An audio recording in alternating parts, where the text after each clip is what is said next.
सुकरात दुनियाए फ़लसफ़ा का अजीम और जलीलुल कद्र मुअल्लिम था, जिसने 5वीं सदी कबल मसीह में यूनान में मगरबी फ़लसफ़ा की बुनियाद रखी। सुकरात 470 साल पहले यूनान के मारूफ शहर एथेंस में पैदा हुआ। इसकी इब्तदाई ज़िंदगी के बारे में तहरीरी शवाहिद नापैद हैं, ताहम अफलातून और माबाद फ़िलासफ़र के हवाले बताते हैं कि वो एक मुजस्समा साज था, जिसने हुब्बुल वतनी के जज्बे से सरशार होकर कई यूनानी जंगों में हिस्सा लिया और दादे शुजाअत पाई। ताहम अपनी इल्मी मसाई की बदौलत उसका घर-बार और ख़ानदान से ताल्लुक न था। अहबाब में उसकी हैसियत एक अखलाकी और रूहानी बुजुर्ग की सी थी। फितरतन सुकरात निहायत आला अखलाकी और साफ का हामिल, हक परस्त और मुनसिफ मिजाज उस्ताद था। अपनी इसी हक परस्ताना फितरत और मुसलसल गौर व फिक्र के बायस आखिर उम्र में उसने देवताओं के हकीकी वजूद से इनकार कर दिया। सुकरात ने जो दुनिया का पहला फ़लसफ़ी शुमार किया जाता है, कोई किताब नहीं लिखी, क्योंकि वो लिखना नहीं जानता था। सुकरात इंतहाई कम सूरत था।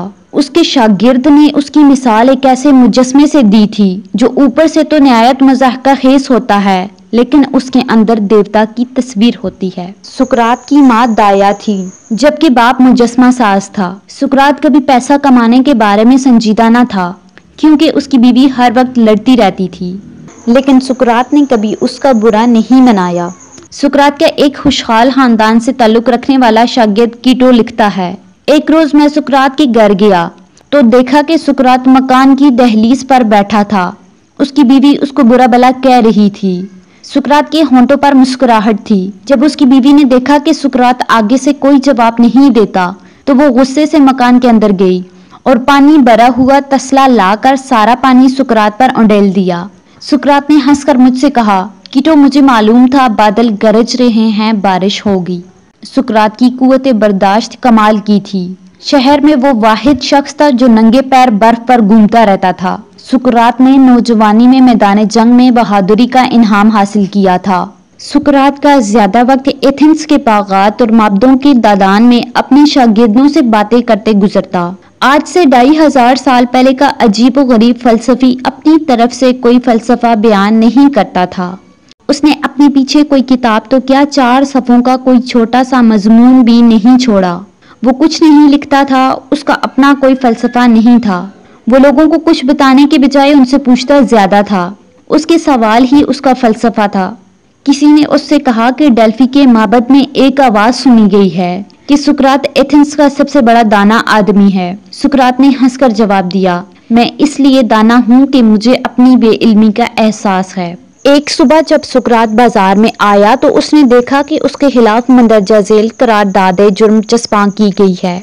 उसका पहला जुर्म यह है कि वो उन देवताओं की पुरस्तिश नहीं करता जिनको ये शहर पूजता है, उसके बजाय वो अपनी तरफ से नए देवता ले आया है। दूसरा जुर्म यह है कि वो नौजवानों को बिगाड़ता है, लिहाजा उसकी सजा मौत है।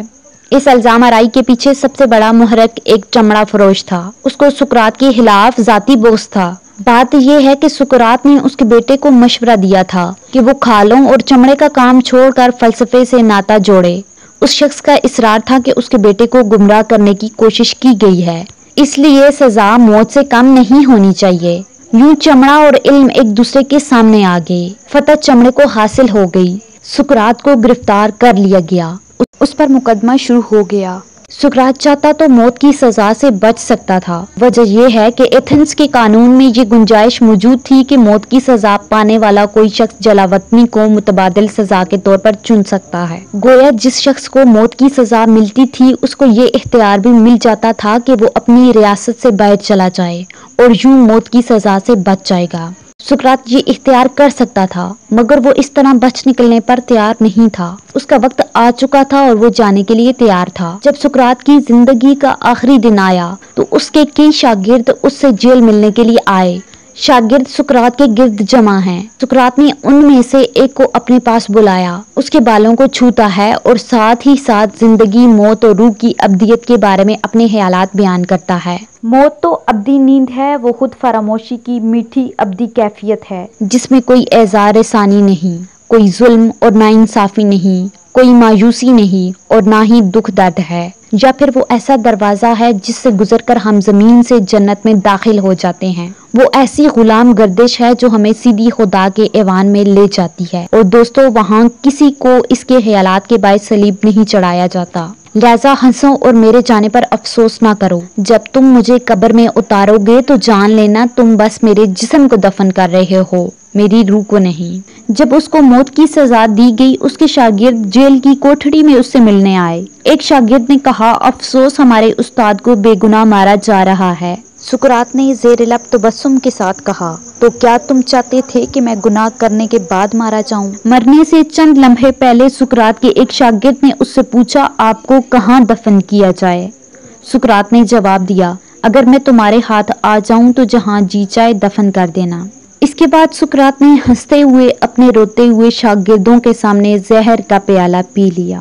ناظرین، آپ کو ہماری یہ ویڈیو کیسی لگی اس کے بارے میں کامنٹ ضرور کیجیے گا۔